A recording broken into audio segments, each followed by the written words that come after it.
फेरि पनि मैले यहाँलाई जानकारी गराए म कुनै पार्टीसँग आबद्ध छैन, न म उहाँको पार्टीको न म उहाँको जातिको होइन।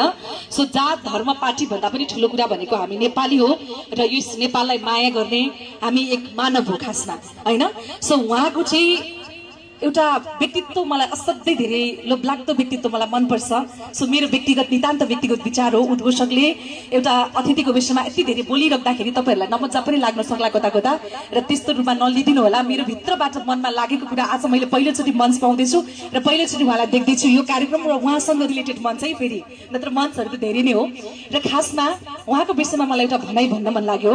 यो भनाइ चाहिँ स्वयं मार्डनको एउटा विश्व प्रसिद्ध भनाइरहेको छ, be like a diamond precious and rare not like a stone found everywhere भन्छ कि ढुङ्गा जस्तै सजिलै जहीँ तहीँ पाउने खालको होइन, हिरा जस्तो हत्तपत्त नभेटिने खालको भन्नुहोस् भनेर हर्क साम्पङ मलाई साँच्चै नै धरानको एक हिरा लाग्छ। धरानको मात्र होइन, यो सिङ्गो देशको एक सपुत हुनुहुन्छ। पदमा नमात्तिने, दुःखमा नआत्तिने, अनि सानो सानो कुरामा अथवा ठुलै ठुलै लोभहरूमा पनि नफस्ने उहाँको व्यक्तित्वलाई, उहाँको साँच्चीकै त्यो ओरिजिनल पहिचानलाई बुझ्नको लागि धेरै नै ठुलो अध्ययन अनुसन्धान गर्नुपर्छ, किनकि